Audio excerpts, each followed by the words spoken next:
رسوله الكريم أما بعد فأعوذ بالله من الشيطان الرجيم بسم الله الرحمن الرحيم وجاهدوا في الله حق جهاده هو اجتباكم وما جعل عليكم في الدين من حرج صدق اللہ العظیم۔ استاد محترم جناب شیخ القرآن حضرت مولانا عبد المالک صاحب، جناب ڈاکٹر حسین احمد پراچا صاحب، جناب ڈاکٹر فرید احمد پراچا صاحب، انتہائی قابل احترام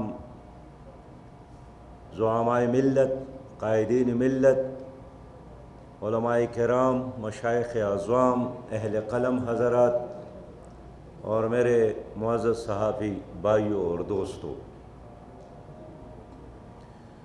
سب سے پہلے میں حسین احمد پراچا صاحب کو مبارکباد پیش کرتا ہوں کہ انہوں نے اپنے والد گرامی قدر جناب گلزار احمد مظاہری صاحب پہ کتاب لکھی ہے اور اپنی یادداشتوں کو اپنی قوم کی امانت سمجھ کر نئی نسل کے حوالے کی ہے۔ جناب مولانا گلزار احمد مظاہری صاحب ایک تحریک کا نام ہے، ایک نظریے کا نام ہے، ایک جہد مسلسل کا نام ہے، اور انہوں نے ہمیشہ پاکستان میں ہر انقلابی تحریک میں ہراول دستے میں رہ کر ایک قائد کا کردار ادا کیا ہے۔ تحریک نظام مصطفیٰ ہو، تحریک ختم نبوت ہو، بنگلہ دیش نامنظور تحریک ہو، اس نے ہر لمحے میں ایک مجاہد فی سبیل اللہ اور ایک داعی الی اللہ کا کردار ادا کیا ہے۔ اور میں اتنا ہی کہوں گا کہ ایک تمنا کا نام گلزار احمد مظاہری، ایک دعا کا نام گلزار احمد مظاہری، اور وہ تمنا اور وہ دعا یہی کہ پاکستان میں اسلامی نظام ہو اور پاکستان حقیقی معنوں میں ایک اسلامی پاکستان، ایک خوشحال پاکستان، ایک نظریاتی پاکستان، اور دنیا کے لیے ایک ماڈل، ایک نمونہ اور ایک مینار نور پاکستان بنے۔ معزز علماء کرام اور مشائخ اعظام، سچی بات یہ ہے کہ مولانا مودودی رحمۃ اللہ علیہ نے اپنے ہاتھوں سے جن ہیروں کو تراشا تھا اس میں ایک ہیرا گلزار احمد مظاہری ہے۔ آج وہ ہمارے درمیان نہیں ہے، لیکن ان کی یادیں ہمارے دلوں میں زندہ ہے۔ میرے ان سے ملاقات تو نہیں ہوئی، لیکن ان کی اولاد کو دیکھ کر اور اولاد کے کردار کو دیکھ کر، ان کے اخلاق کو دیکھ کر، ان کی علمی مقام اور مرتبے کو دیکھ کر، اس سے میں ایک انجینئر کا، ایک معمار کا اندازہ لگاتا ہوں۔ اور اس دنیا میں علماء کرام کا وجود اور اولیاء کا وجود وہ خدائی انتظام ہے، جس کا اللہ نے مخلوق کے ساتھ وعدہ کیا ہے کہ انا نحن نزلنا الذکر وانا لہ لحافظون۔ اس قرآن کو میں نے اتارا ہے اور میں اس کی حفاظت کروں گا۔ تو اللہ تعالیٰ اسی طرح اللہ والوں کے ذریعے ان کی سینوں میں، ان کے حافظے میں قرآن کو محفوظ بھی رکھتا ہے، اور ان کے اخلاق اور کردار کے روشنی میں ان کا ایک عملی تعبیر بھی اور تفسیر بھی لوگوں کے سامنے رکھتا ہے۔ لہٰذا گلزار احمد مظاہری صاحب عظیمت کا ایک داستان بھی ہے، جیلوں میں بھی گئے، اور ایک آدمی ایک وقت میں کہیں صاحب قلم تو ہوتا ہے لیکن صاحب گفتار اور قادر الکلام نہیں ہوتا۔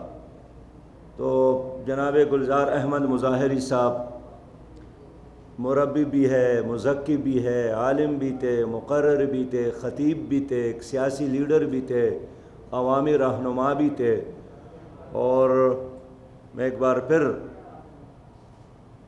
موجودہ پاکستان کے عوام کی طرف سے جناب ڈاکٹر حسین احمد پراچا کا شکریہ ادا کرتا ہوں کہ انہوں نے ان کی زندگی پر ایک کتاب لکھ کر اپنا ایک دینی فریضہ پورا کیا، اس گلے کے ساتھ کہ کچھ لیٹ لکھا ہے، اور یہ تو 25-30 سال پہلے لکھنا چاہیے تھا۔ ایک کتاب پہلے لکھی جا چکی ہے، یہ نقش ثانی ہے۔ میں آج کا ایک بہت اہم موضوع پہ بھی بات کرنا چاہتا ہوں، اور وہ یہ کہ موجودہ حکومت نے اپنے 1100 دنوں میں ایک تو مقبوضہ کشمیر انڈیا کے حوالے کیا، اور عملی طور پر بھارت کے بالادستی کو تسلیم اور قبول کیا، اور انڈیا نے مقبوضہ کشمیر کی ریاستی حیثیت کو ختم کر کے اس کو انڈیا کا حصہ بنایا، اور خود حکومت نے اعلان کیا تھا کہ جب تک وہ ریاستی حیثیت کو بحال نہیں کرتے ہم انڈیا کے ساتھ بات نہیں کریں گے۔ لیکن انہوں نے بات چیت کا آغاز بھی کیا۔ مودی نے پاکستان کے وزیر اعظم کے نام خطوط بھی لکھے، اپریشیٹ بھی کیا، اور بالآخر وہ دن بھی ہم نے دیکھا کہ مودی جب قیام بنگلہ دیش کے جشن منانے کے لیے بنگلہ دیش آئے تو ہمارے وزیر اعظم نے مبارکباد بھی دی اور اس جشن کا حصہ بنے۔ لیکن اس سے بھی ایک بہت بڑا جرم اس حکومت نے یہ کیا کہ پاکستان کا اسٹیٹ بینک انہوں نے IMF کے حوالے کیا، اور اب عملی طور پر اسٹیٹ بینک آف پاکستان کا گورنر یہاں IMF کی طرف سے، ورلڈ بینک کی طرف سے ایک مالی وائسرا ہوگا، اور تمام مالیاتی ادارے اس وائسرا کے تابع ہوں گے، اور یہ اسٹیٹ بینک کا گورنر ہمارے پارلیمنٹ کو اب جواب دہ نہیں ہے، ہماری کسی عدالت کو اب جواب دہ نہیں ہے، اور اسٹیٹ بینک میں جتنے ملازمین کام کرتے ہیں اس پر اب ہمارے قانون کا اطلاق بھی نہیں ہوگا، وہ ہمارے عدالتی کارروائی سے اور ہمارے نظام سے اس کو استثناء حاصل ہوگی، ان کے تمام ملازمین ہمارے قوانین سے آزاد ہوں گے، حتیٰ کہ پاکستان کا آڈیٹر جنرل اس کا آڈٹ بھی نہیں کرے گا، اور IMF کے دباؤ کے نتیجے میں یہ وائسرائے کی خواہش ہوگی کہ وہ ہماری چیزوں کی قیمتوں کا تعین وہی کرے گا، ہمارا گردن وہ مروڑے گا اور ہمارا خون نچوڑے گا۔ اب عام آدمی کو بینکوں سے قرضے لینے کی سہولیات میں کمی ہوگی، بینکوں کے جو شیئر ہولڈر ہے وہ اب اپنا سرمایہ آزادی کے ساتھ باہر منتقل کرے گا، اور ہمارے تمام معاشی پالیسی اب IMF خود طے کرے گا۔ سرکاری ملازمین کو تنخواہیں دینے ہیں یا نہیں دینے ہیں، اب یہ فیصلہ بھی اسٹیٹ بینک ہی کرے گا، حتیٰ کہ ایک لحاظ سے مسلح افواج بھی ان کے تنخواہیں اور دفاعی انتظامات کے لیے پیسہ یہ بھی اب اسٹیٹ بینک ہی طے کرے گا. اسٹیٹ بینک کا ایک نام ہوگا, باقی IMF ہی فیصلے کریں گے. اور اس طرح ہمارے ایٹمی پروگرام کو بھی ایک بہت بڑا خطرہ اب رہے گا. میں اپنی قوم کو آگاہ کرنا چاہتا ہوں کہ ماضی میں جس طریقے سے ایسٹ انڈیا کمپنی نے پوری انڈیا پر قبضہ کیا تھا, ایک بار پھر ہماری حکومت نے IMF کے دباؤ میں آ کر اپنا اسٹیٹ بینک IMF کے حوالے کر کے اسی طرح ایسٹ انڈیا کمپنی کا ایک تسلسل کو دوبارہ برقرار رکھا. ہمارے اقتصادی شہرگ اب ان کے کنٹرول میں آ گیا اور اب انتظامیہ بھی اسٹیٹ بینک کے سامنے مفلوج ہوگا. میں سمجھتا ہوں کہ ہمارے وزیر اعظم نے اعلان کیا تھا کہ میں سلطان ٹیپو بنوں گا. ہمیں بڑی خوشی ہوئی تھی ان کے اس اعلان سے, لیکن عملی طور پر 1100 دنوں سے وہ بہادر شاہ ظفر کے راستے پر چل رہے ہیں. میں اس لیے آپ بھائیوں سے, بہنوں سے, پوری قوم سے بات کرنا چاہتا ہوں کہ ہم کوئی جذباتی بات کرنے والے لوگ نہیں ہیں. ہم نے حالات کا تجزیہ کیا, معاشی ماہرین سے رابطے کیے اور ہم سمجھتے ہیں کہ حکومت کا یہ اقدام جوہری پاکستان کا گلا گھونٹنے کے مترادف ہے. IMF نے بڑے طریقے اور سلیقے کے ساتھ ہماری داخلی خود مختاری پر وار کیا. ہمارا جو مالیاتی خود مختاری تھی اس پر شبخون مارا. اور دیکھیے, جب یہ اسٹیٹ بینک آف پاکستان میں ترمیم ایکٹ 2021 کیبنٹ میں پیش کیا گیا تو آنکھیں بند کر کے اس کو منظور کیا گیا اور صرف 7 منٹ اس پر گفتگو ہوئی ہے. 7 منٹ. اس کا مطلب یہی ہوا کہ آنکھیں بند کر کے بغیر کسی بحث کے اس کو ایز اٹ از منظور کیا گیا جس طرح انہوں نے ان کو آرڈر دیا تھا. تو جماعت اسلامی پاکستان نے نہ مقبوضہ کشمیر پر انڈیا کے قبضے کو تسلیم کیا ہے اور نہ ہماری قوم نے اس کو تسلیم کیا ہے, اور اس طرح نہ ہم اسٹیٹ بینک کو IMF کے حوالے کرنے پر راضی ہے. ہم اس کی بھرپور مذمت بھی کرتے ہیں اور اس کا مقابلہ بھی کرنا جانتے ہیں. اور میں حکومت پاکستان سے کہنا چاہتا ہوں کہ آپ اس آرڈیننس کو واپس لیں. یہ غلامی کا ایک طوق ہے جو آپ اپنی قوم کے گلے میں ڈالنا چاہتے ہیں, اور ہم اس غلامی کے لیے آزادی کے بعد تیار نہیں ہیں. جماعت اسلامی چاہتی ہے کہ IMF کے جتنے بھی کنسلٹنٹ یہاں ہیں وہ ہمارے لیے نہیں ہیں, وہ ان کے اپنے مفادات کے لیے واپس نکالا جائے. اور یہ جو اسٹیٹ بینک کا گورنر ادھر آیا ہے, اس سے پہلے یہ IMF کے نمائندے کی طور پر مصر میں موجود تھے اور وہاں کا نظام انہوں نے IMF کا غلام بنا کر چھوڑا.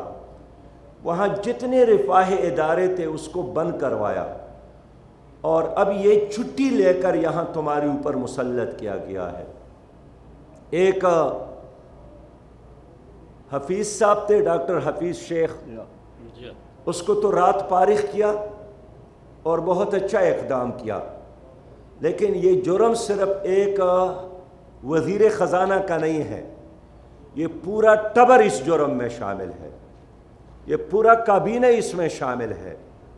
اسی کابینہ نے FATF کے قوانین پر مہر لگایا ہے اور پھر اس کے بعد قومی اسمبلی اور سینٹ میں تمام بڑی سیاسی جماعتوں نے ان کا ساتھ دیا, اور آج انہوں نے 100 قدم آگے بڑھ کر ایک اور غلامی کی زنجیریں ہمارے ہاتھوں میں ڈالنے کی کوشش کی جس کو ہم کسی بھی صورت میں برداشت نہیں کریں گے.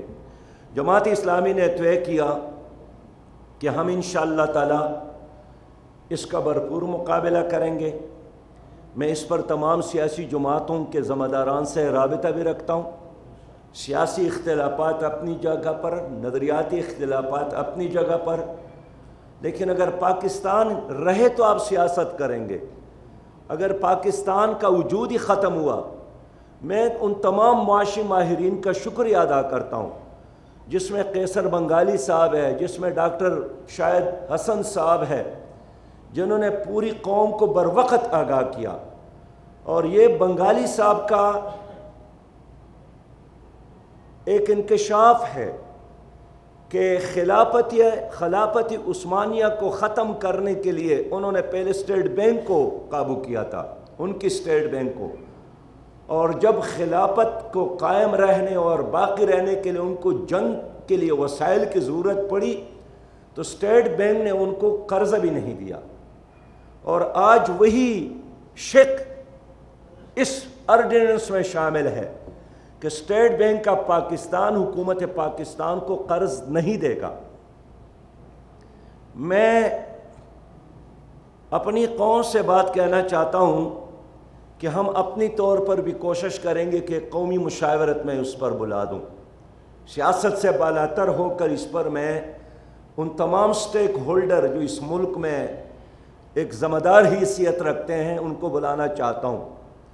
تمام معاشی ماہرین سے میں رابطے میں ہوں، اور تمام سیاسی جماعتوں سے بھی میں کوشش کرتا ہوں کہ رابطہ رکھ لوں اور ایک قومی مشاورت کا انعقاد کر کے ہم حکومت کو مجبور کر کے کہ اس آرڈیننس کو واپس لے۔ یہ عام آدمی کا مسئلہ ہے، اس لیے کہ اس کے نتیجے میں مہنگائی میں اور اضافہ ہوگا اور کوئی جواب دہ نہیں ہوگا، اور حکومت یہی کہے گی کہ ہم کیا کریں، اسٹیٹ بینک کا فیصلہ ہے۔ اس کے نتیجے میں مہنگائی کے ایک اور سونامی آپ دیکھیں گے، جینا مشکل ہو جائے گا، اب بھی جینا مشکل ہے۔ اور یہ تمام کارروائی آپ دیکھیے، وقت کو دیکھیے کہ آئی ایم ایف اور اسٹیٹ بینک نے مل کر اور حکومت نے مل کر ایسے ماحول میں کیا کہ جب ادھر قوم کو سینٹ کے انتخابات میں مصروف کیا اور شب خون مارا انہوں نے اسی ماحول میں تاکہ قوم غافل رہے، وزیر خزانہ کو برطرف کیا۔ لیکن یہی حکومت تھی نا، کہتی تھی کہ ہمارے ساتھ سقراط بھی ہے، بقراط بھی ہے، تو ہم نے سقراط کو بھی دیکھا، پھر بقراط کو بھی دیکھا، اب جو افلاطون لایا ہے اس کو بھی ہم جانتے ہیں۔ یہ اسی ٹیم کا، اسی کھیل کا ایک حصہ ہے۔ اس لیے میں مطالبہ کرتا ہوں کہ آئی ایم ایف کا مقرر کردہ گورنر اسٹیٹ بینک کو واپس بھیجا جائے، یہ جہاں کا ملازم ہے ادھر ہی چلا جائے۔ پاکستان ایک آزاد خود مختار ملک ہے، یہاں ہمیں آئی ایم ایف کا کوئی ملازم اسٹیٹ بینک کے طور پر نہیں ہونا چاہیے۔ میں یہ بھی آج کہنا چاہتا ہوں کہ حکومت نے آرڈیننس کے ذریعے بجلی کی قیمتوں میں مزید اضافہ کیا۔ یہ پہلی بار یہ ہوا کہ 5.50 روپے 50 پیسے فی یونٹ بجلی کی قیمت میں اضافہ کیا، اور جن چیزوں پر ٹیکسز میں کوئی استثناء حاصل تھی، اس آرڈیننس کے نتیجے میں ان کو ختم کیا۔ پہلی بار میں یہ دیکھ رہا ہوں۔ اب کیا ہوگا کہ آپ کی جو نصابی کتاب ہے آپ کے بچوں کے ہاتھوں میں، اس کی قیمتوں میں بھی دگنا اضافہ ہوگا، خوراک کی چیزوں میں بھی اضافہ ہو، قیمتوں میں بھی اضافہ، اور یہاں سانس لینا مشکل ہوگا، اس لیے کہ آئی ایم ایف کا پاؤں تمہارے گردن پر ہوگا اور ان کا ہاتھ تمہارے جیب میں ہوگا۔ اس لیے میں اس پر بھی حیران ہوں کہ ہمارے جو ریاستی ادارے ہیں ہر چیز پہ وہ ایک رسپانس دیتا ہے، لیکن پتہ نہیں وہ کہاں کھڑے ہیں۔ یہ تو جغرافیہ کی طرح ایک خود مختاری کا مسئلہ درپیش ہے۔ اسٹیٹ بینک کا بنیادی کام یہی ہوگا کہ ہماری قوم کو نچوڑ کر پیسہ جمع کرے، اور اس وقت جو 45,000 ارب سے زیادہ قرضہ تمہارے کندھوں پر موجود ہے، ہمیں ہمارے گردنوں کو مروڑ کر اور نچوڑ کر وہ پیسہ جمع کر کے وہ آئی ایم ایف کے حوالے کر لے۔ یہ سارا انتظامات اس لیے ہے. اس لیے معاشی خود مختاری کے بغیر آپ سیاسی خود مختاری قائم نہیں رکھ سکتے. لہٰذا آج کی اس مجلس میں اعلان کرنا چاہتا ہوں کہ اگر اس آرڈیننس کو حکومت نے واپس نہیں لیا، جماعت اسلامی اس کے خلاف بھرپور احتجاج کرے گی. جماعت اسلامی گو IMF گو کی تحریک چلائے گی. جماعت اسلامی قومی مشاورت بلائے گی. جماعت اسلامی معاشی ماہرین کو ساتھ لے کر ہر وہ اقدام انشاءاللہ تعالیٰ کرے گی جس کے نتیجے میں ہم اپنی قوم کو ساتھ لے کر حکومت کو مجبور کرے کہ اس آرڈیننس کو واپس لے. میں اپنی قوم سے اپیل کرتا ہوں کہ بیدار رہنا ہے اپنی آزادی کے لیے، اپنے ملک کے لیے. اگر آپ لوگوں نے حکومت پر چھوڑا تو حکومت نے ماضی میں مشرقی پاکستان کو بنگلہ دیش بنایا، جس پر آج کے وزیر اعظم نے ان کو مبارکباد دی، اور یہی حکومت ہے جس کے ہوتے ہوئے آپ نے مقبوضہ کشمیر کو انڈیا کے حوالے کیا. اس لیے میں سمجھتا ہوں کہ ہمارا یہ ملک ہمارا ہے. ان لوگوں کے جیبوں میں گرین کارڈ موجود ہے. ان کے بچے کسی کے برطانیہ میں ہیں، کسی کے بچے امریکہ میں ہیں، وہاں کاروبار بھی کرتے ہیں، وہاں کے پڑھتے ہیں. لیکن یہ ملک ہمارا ہے.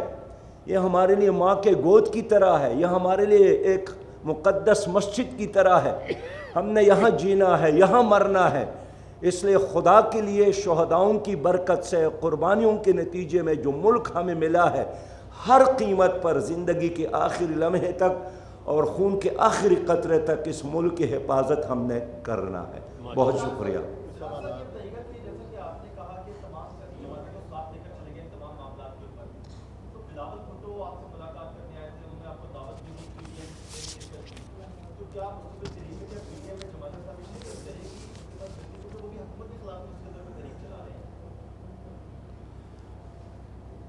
پی ڈی ایم والا اپنا کام کرے اور پی ڈی ایم کے ساتھ ہمارا کوئی تعلق نہیں ہے. اس لیے کہ پی ڈی ایم کسی نظریے کی بنیاد پر نہیں ہے، کسی اسلامی نظام کا مطالبہ کبھی انہوں نے نہیں کیا. مفادات کی بنیاد پر ایک جمگٹا ہے.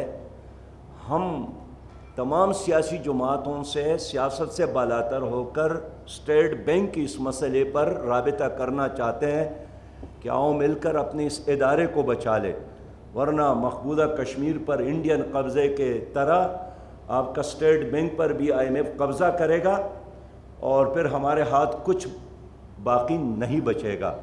تو میں بلا امتیاز سب کے ساتھ رابطہ کروں گا کہ آؤ مل کر اپنے اس بڑے ادارے کو، اسٹیٹ بینک کو بچائیں. اگر آپ کی معاشی خود مختاری ختم ہوئی، آپ کی سیاسی خود مختاری بھی ختم ہوگی.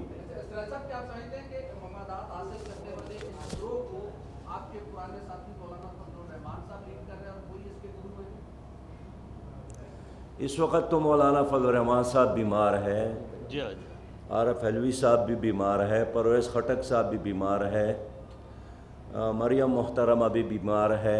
ہم ان تمام بیماروں کی صحت یابی کے لیے دعائے خیر کرتے ہیں کہ اللہ تعالیٰ ان سب کو صحت کاملہ عطا فرمائے برائے عمل صالحہ.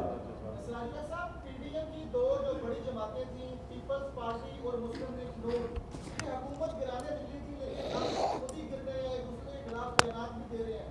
کیا مستقبل دیکھتے ہیں آپ پی ڈی ایم کا اور مسلم لیگ نون اور پیپلز پارٹی کا؟ دیکھیے ان کا جواب وہ خود دے. وہ کبھی بہن بھائی بنتے ہیں، کبھی آپس میں لڑتے ہیں، تو یہ خود وہ جواب دے دے. ہم تو قوم کی بات کرتے ہیں، عوام کی بات کرتے ہیں. شکریہ جی، بہت شکریہ. شکریہ. میں سید جواد علی نقوی صاحب سے گزارش کرتا ہوں وہ اظہار خیال فرمائیں. ڈاکٹر حسین راجہ صاحب کا خطاب ہے.